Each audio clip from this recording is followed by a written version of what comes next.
Let me tell you something that may or may not be a surprise to you.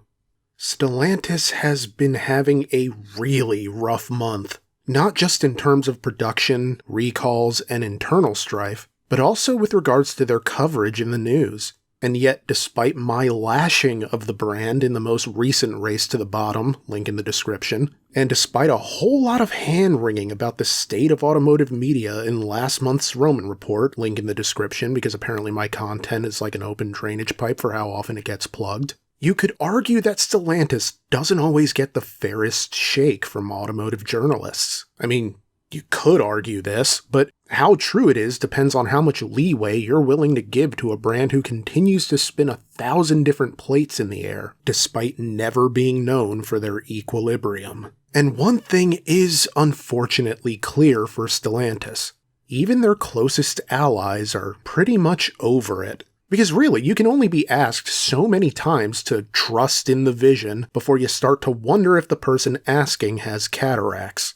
From dealers to workers to consumers themselves, Stellantis is at a crossroads, and if analysts are to be believed, the company is closer to downfall than at any point in their history since Lee Iacocca secured them those government loans. Although I guess they were pretty close in like 2008, 2009 during the automotive crisis, anyway, let's talk about it. What is going on with Stellantis? Is this really the end, or is it just a massive overreaction? And what can they do to turn it around? I'm the Roman. This is the Roman Report, and in the words of a man named Andros from outer space, let's rock it. I'm not quite sure how to help you with that. Oh, be quiet, Alexa. Roman Report at the end of the month, and I make what I want when I feel like discussing cars. Alright, where to even start? Stellantis has been going through it, beginning at the tail end of August, when the company received a 17-page letter from Walter P. Chrysler's great-grandson, a man by the name of Frank B. Rhodes. Now, Rhodes essentially offered to purchase the Chrysler, Dodge, and Mopar brands outright, arguing that Stellantis has caused depreciation to the brand his great-grandfather worked so hard to build. The following are excerpts from the letter to Stellantis CEO Carlos Tavares. Tavares? I mean, I've seen it pronounced to his face both ways in multiple interviews, so I apologize if I'm saying it wrong, but I am going to go with Tavares for this. Not to be confused with our buddy Freddie. These excerpts were posted by MoparInsiders.com. In the document, Rhodes writes, quote, I have been the brand ambassador for the Chrysler brand for 45 years, sometimes apparently a thorn in your side, with my suggestions and ideas to rev up the company through new product offerings and exciting visual appeal of new vehicles. My support fell on deaf ears apparently. My family were important stockholders in the company since its founding and prior to its bankruptcy. I own a token position since the Stellantis takeover to just be able to keep up with events at the company, to keep up with the planned Chrysler brand, and watched its stock seesaw. I am not interested in a meaningful stockholder position in the Stellantis brands other than Chrysler/Dodge and Plymouth. I watched helplessly as the Jeep and Ram brands received support, while the Chrysler Museum was shut down and replaced with the Alfa Romeo Engineering Center in Michigan. Why here to be replaced with an Italian car brand that has no traction in the USA? That move seemed to me to be deliberate, to try and erase the Chrysler name. End quote. Rhodes continues his treatise against the alleged profit-driven motivations behind the decision-making at the brand, which he accuses of overlooking potential avenues for revitalization. Quote, this year Stellantis allocated an enormous $3.2 billion amount to repurchasing shares, instead of allocating those significant funds to the Chrysler/Dodge brand reinvigoration. By the way, did you notice how American consumers shunned all the Italian brands like Alfa and the low-quality ranked Fiat cars, which are no longer viable in the USA?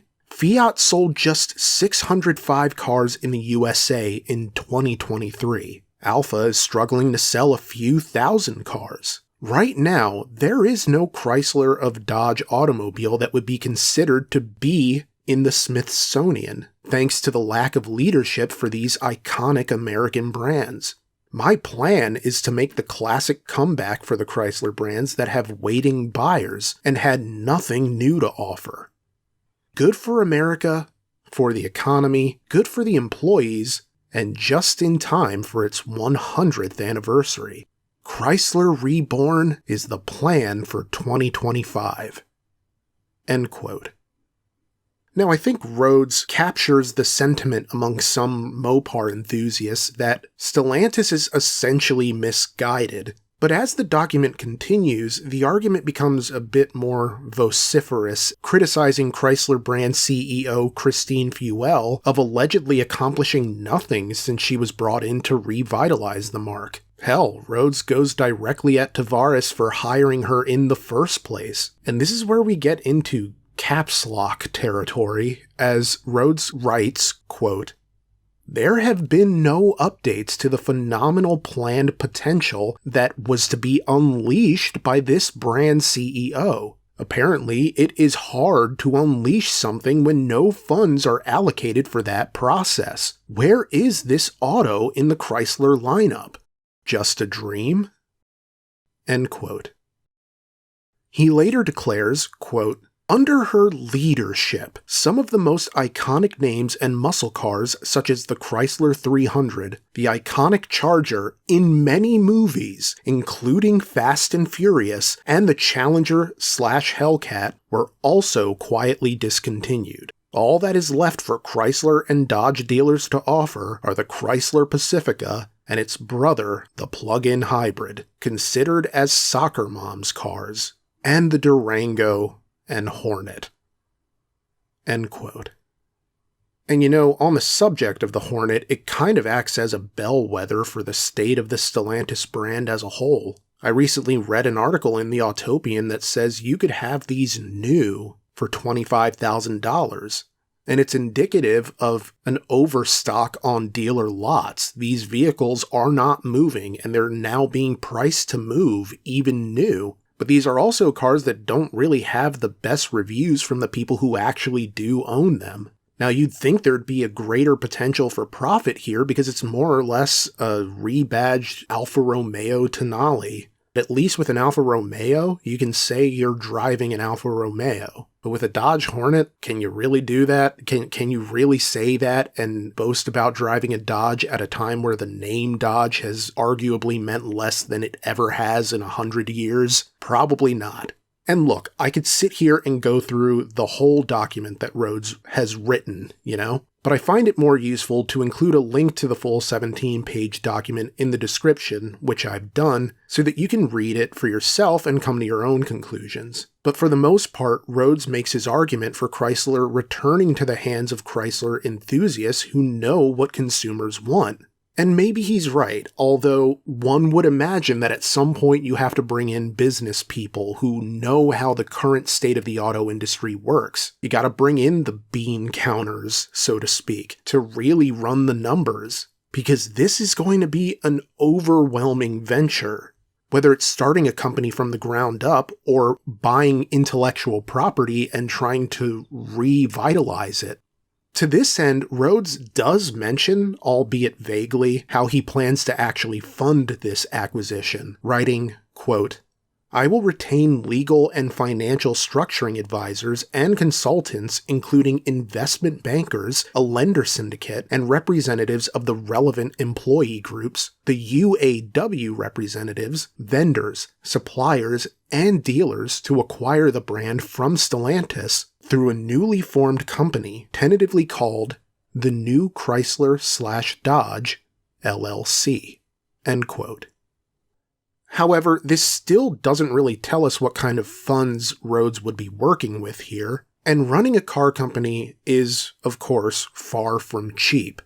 I mean, seriously, think about this, because while it was no small feat to start a car company 100 years ago, cars being less of a known quantity to the average consumer arguably meant that you had a wider canvas on which to paint your own identity.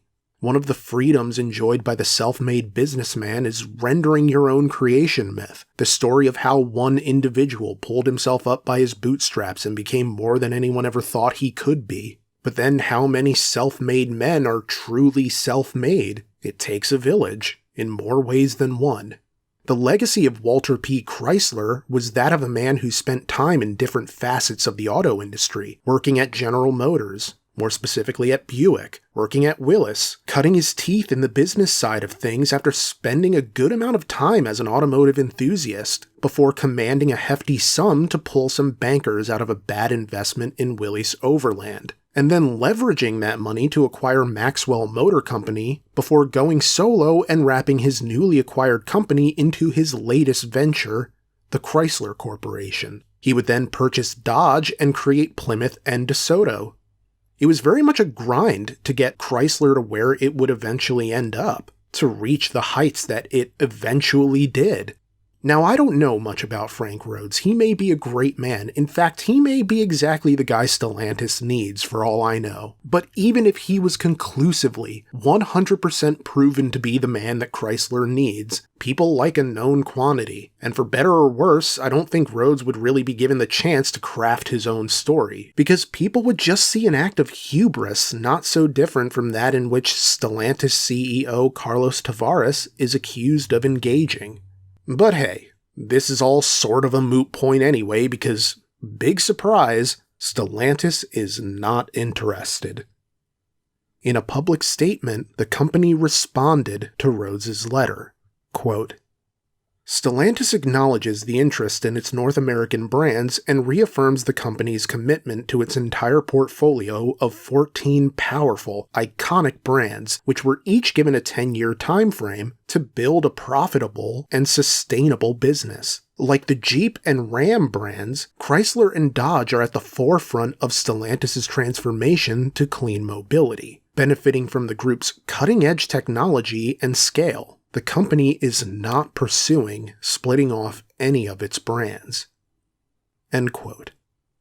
Of course, you could argue whether or not Rhodes is the right guy to turn things around, but there have been plenty of Mopar enthusiasts in the last 20 years or so who felt similarly to how Rhodes feels, because it really does come across as though there isn't much of a plan for Chrysler or many of the Stellantis brands right now besides the general notion of going fully electric at some point. But what else is in the pipeline?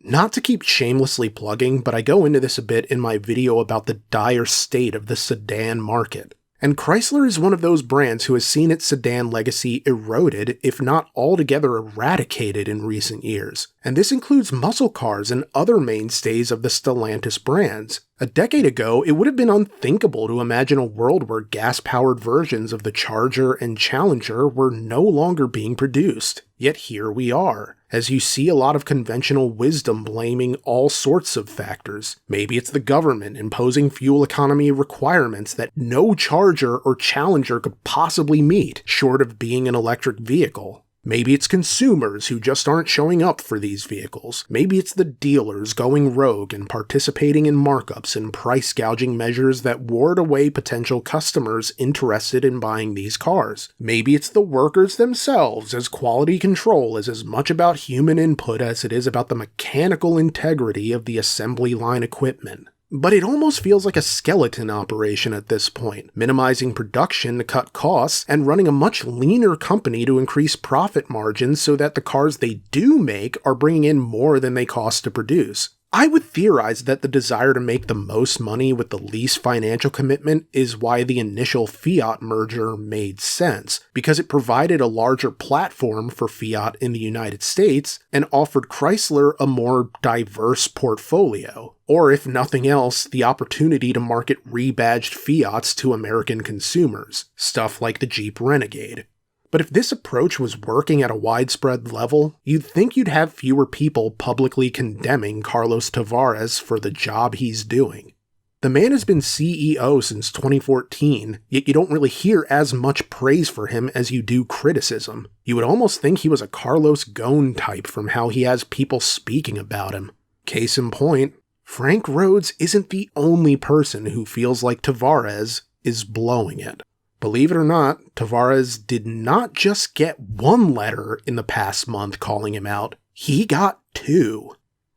Virginia-based auto dealer Kevin Farish, who is president of the U.S. Stellantis National Dealer Council, basically read Tavares the riot act for allegedly undermining the brands that had once been among Stellantis' most profitable. Essentially, 2023 saw record profits for Stellantis, and for Tavares in particular, but supposedly came as a consequence of cost-cutting in production, increased layoffs, and price gouging among consumers, at least according to United Auto Workers president Shawn Fain. These are all things that may increase profits in the short term, but do lasting damage to a brand in the eyes of the public. Considering this is the livelihood of him and his network, Kevin Farish's letter adopts an understandably passionate tone. I mean, it almost reads like a pro wrestling promo in parts.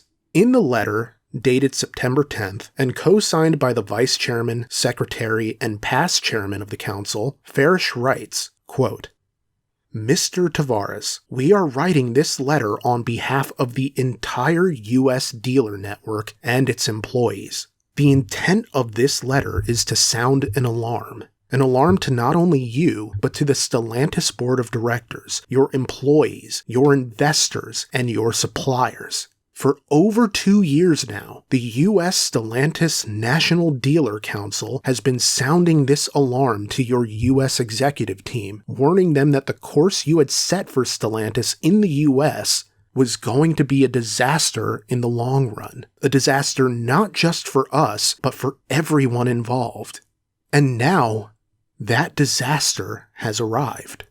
In 2023, you engineered a record year of profitability for Stellantis, earning you the title of the highest compensated automotive CEO. You personally earned a record amount of almost $40 million that year. Unfortunately, the engineering and structuring of that year have led us to exactly where we told your executives we would be today.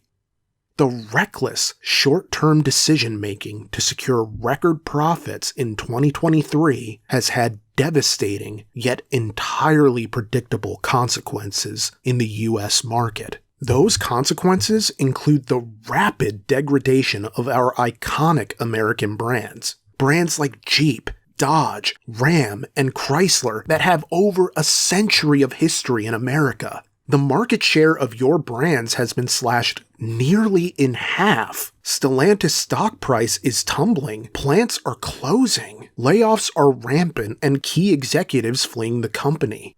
Investor lawsuits, supplier lawsuits, strikes. The fallout is mounting. Your own distribution network, your dealer body, has been left in an anemic and diminished state.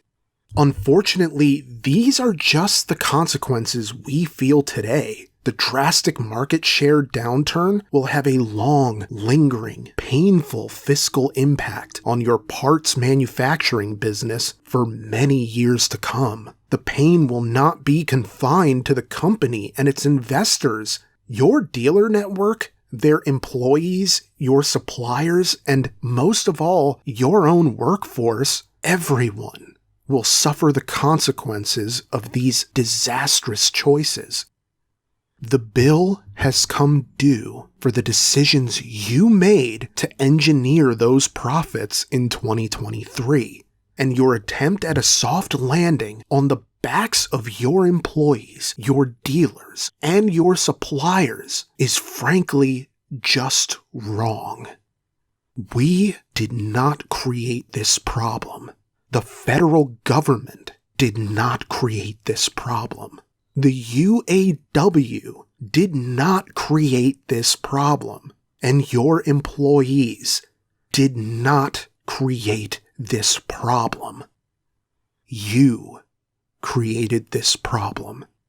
This problem is only getting more expensive and worse with time. So we urge you to stop delaying and do the right thing now. End quote. Farish speaks a bit more about the responsibility Tavares owes to his employees, before wrapping up with a plea for him to join the National Dealer Council for their October 15th summit in Auburn Hills to hammer out a plan for the future. It's a bold approach, as this is the kind of thing you do when you're in last resort territory. Just go scorched earth and to hell with whether or not the other side likes it. But it's also the sort of approach that seems incompatible with effecting change, even if the discontent is as understandable as it is palpable.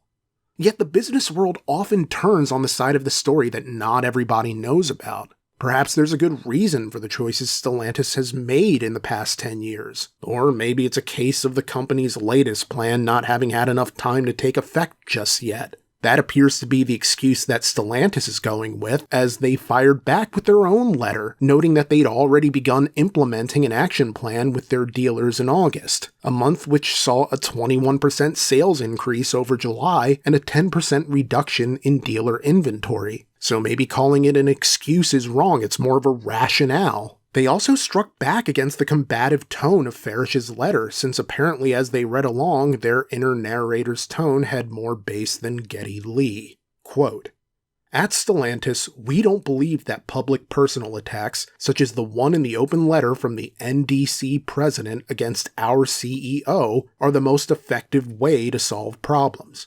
We have started a path that will prove successful. We will continue to work with our dealers to avoid any public disputes that will delay our ability to deliver results." End quote.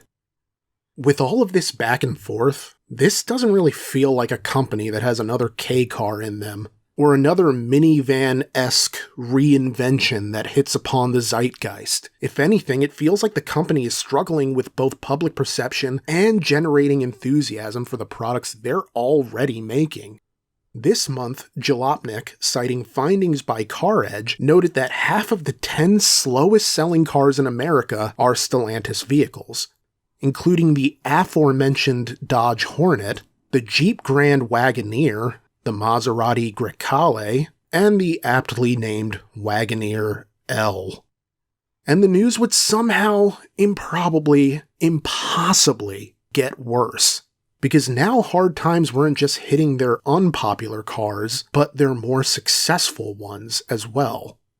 You see, almost concurrently with the Kevin Farish controversy came the next in a series of unfortunate events worthy of Lemony Snicket, as the company had to recall roughly 1.2 million Ram 1500 trucks from model years 2019 and 2021 to 2024 due to the ABS module disengaging the electronic stability control system. This, in addition to indicator lights for the ABS, ESC, adaptive cruise control, and forward collision warning system, lighting up to erroneously depict the systems as malfunctioning. Now, the fix is straightforward enough, it just requires reinstalling the ABS software. And luckily, no injuries have been reported as a result of this issue as of press time. But it's indicative of a wider problem that is plaguing Carlos Tavares and Stellantis. Matters that seem to go beyond the typical trial and error of automotive entrepreneurial intent. In an article for Motor One about the Ram debacle, writer Adrian Paternow cites Tavares himself when noting that things aren't going well at assembly plants like Stellantis' famous Sterling Heights, Michigan location. Quote, "Too many freshly built trucks need repairs before being shipped to dealers for customers to drive home. Tavares said the direct run rate at some Stellantis plants is not good, at Sterling Heights in particular. In case you're unfamiliar with the direct run rate, DRR refers to the total number of vehicles that get the seal of approval from quality control without having to undergo any repairs. In other words, the cars roll off the assembly line in perfect condition and then head straight to the dealer." End quote. In essence, whenever an issue comes up with these trucks off the assembly line, that adds new production costs, as it takes serious money to fix these problems. But it also creates a logjam in getting these vehicles out to dealers, which is perhaps why Stellantis sales were down some 18% in North America in the first half of 2024, with the Detroit Free Press reporting that profits are down 48% from the same period in 2023. So it's no wonder that dealers are becoming more and more frustrated with the company. It hurts when you don't have one of your most popular models ready to go. Worse, as Tavares would admit, consumer preferences seem to change from what they anticipated, and so they sort of missed their window of opportunity on things like higher-end trims, and instead produced a bunch of models no one really bought. In his words, quote, "We have not always been able in the production planning to make a production mix that aligns with the sales mix." End quote. Okay, cool. Tavares seems to recognize that there are problems and appears to have some semblance of an idea of how to fix it. So why are people still losing confidence in his leadership? Well, if I had to guess, I would think part of it is because the company's statements don't always seem to align with each other. The press release indicating that Stellantis would not be getting rid of any of their 14 brands conflicts with one of Tavares' own statements from back in July. As Car and Driver cited in their article on the company's change in approach, Tavares outright stated his desire to start eliminating brands that are money losers for the company.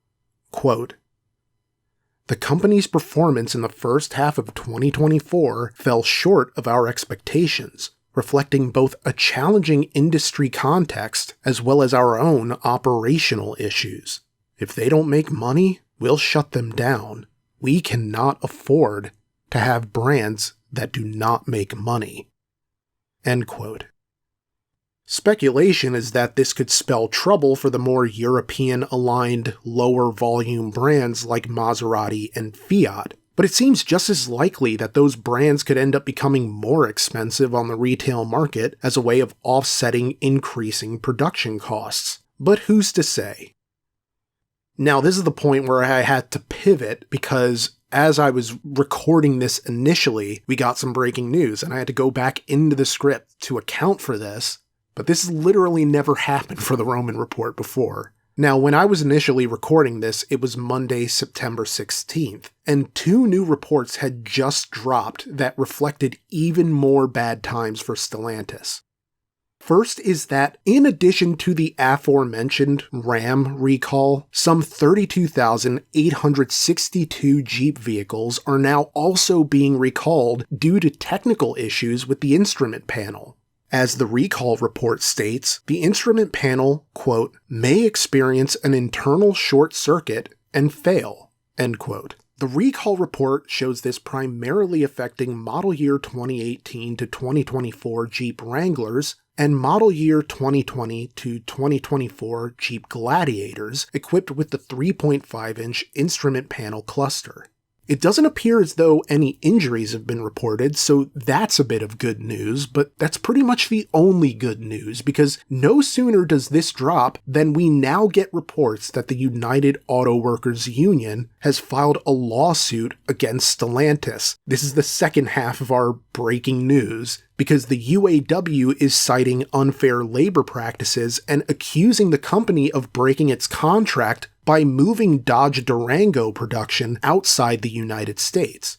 Now, you could argue this is worse than the recalls when you consider how important the UAW is to production here, and factoring in that it's barely been a year since they reached a collective bargaining agreement to end a strike that threatened to freeze the auto industry in place. As UAW President Shawn Fain writes in his statement, quote, "In our 2023 contract, we won major gains, including a commitment to reopen an idled assembly plant in Belvidere, Illinois, and to build the Dodge Durango in Detroit. We also won the right to strike over those commitments if we have to. Now, Stellantis wants to go back on the deal. As a united UAW, we intend to enforce our contract and to make Stellantis keep the promise." End quote. In a way, not all of this is new information because Stellantis has already confirmed that they would be holding off on producing a mid-sized truck in their Belvidere plant, citing that, quote, to ensure the company's future competitiveness and sustainability, which are necessary to preserve U.S. manufacturing jobs, it is critical that the business case for all investments is aligned with market conditions, end quote. The concerns that the wage increase secured in last year's collective bargaining agreement could mean jobs will instead be sent to other countries have more or less been realized with the rumors of the Dodge Durango's relocation. However, it is necessary to note and to reiterate that these remain rumors, as no one seems to have heard about just where the Durango could be headed. But it's also not that surprising when you consider that the aforementioned Jeep Renegade was primarily produced in Turin, Italy, making it the first Jeep product mass-produced outside of the United States. So it kind of presaged the general notion that production on more American-based vehicles would be headed to different countries. So, is Stellantis truly in danger of going under? Well, even if it is, it's hard to imagine the government actually allowing that to happen. A 2008 CNN Money article discussing the then-current automotive industry collapse cited analysis by economist David Weiss of S&P, noting that, quote, if GM and Chrysler disappear, there could also be an increase of about 1 million imported cars every year, which would remove about $25 billion from the US economy. That would be enough to shave 0.2 percentage points off the nation's GDP, and that's not even counting the impact of lost jobs and wages. End quote. Now, even without General Motors included in this version of the equation, I would imagine it still holds today that the demise of Stellantis would be catastrophic for the economy. But then, there isn't much of an indication that Stellantis is in the shape they were the past 2 times they needed a bailout. They're just stuck in a spot where it seems their ceiling, and perhaps maybe even their floor, is a lot lower than it used to be.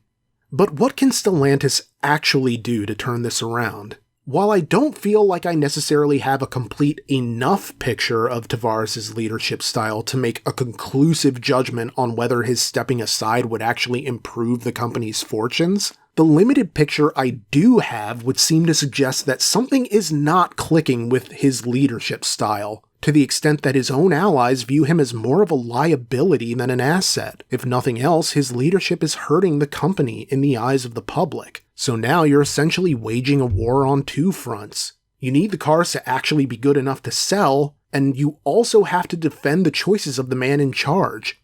Choices that may or may not be popular.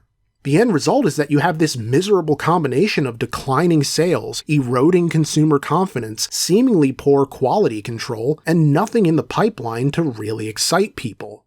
Yes, they're planning on expanding their electric vehicle footprint, but what auto company isn't? It's not exactly thrilling to hear that we're getting another electric muscle car that people are going to argue doesn't deserve its nameplate. Trust me, the keyboard wars were bad enough with the Mach-E. Ultimately, it's kind of sad to know that the Chrysler of old is definitively gone for the most part. Not that this hasn't already been made perfectly clear for the last decade or more. Chrysler vehicles, and to a lesser extent the Rams and the Dodges and even the Jeeps, they all feel homogeneous, lacking the character and spirit that had come to define the company decades ago. Because even when the cars weren't great, I don't know that they were ever truly boring. Or at least not the same kind of forgettable boring that cars are now. I find a lot more to love about a Plymouth Voyager, a Dodge Caravan, a Chrysler New Yorker, a Jeep YJ, even a 5th-gen Charger, or a Plymouth Laser than I can find to love about things like a Jeep Gladiator, or one of those over-designed modern pickup trucks with the really short beds and the nose picker window tint. But generally speaking, it doesn't feel like Stellantis makes anything worth getting truly excited about. And of course, I hope that changes. I hope I'm wrong. But Stellantis also doesn't inspire me to root to be wrong. If anything, I'm more invested in the workers continuing to have jobs than I am in seeing Plymouth return from the grave or something. The workers are the reason for my investment at all. Maybe that's the story of Stellantis in the modern era. They're still one of the American Big Three automakers, but their contribution to the American workforce is greater than their contribution to its roadways. But what do you think? Can Stellantis come back from this? Can they ever again reach the heights that they once reached? Is Carlos Tavares and his leadership a problem, or is it something that he can turn around? And what do you think about the cars that Stellantis is making right now? Is it feasible to continue as they have been, or is it really the best way forward, given their limitations? Let me know in the comments. I really do enjoy reading them. And if you like this show, please consider liking, sharing, or subscribing. And if you'd like to support us in a bigger way, consider joining our Patreon. The link is in the description. Thank you so much for watching, and for allowing this show to continue through your support. Have a great rest of your week. Cheers.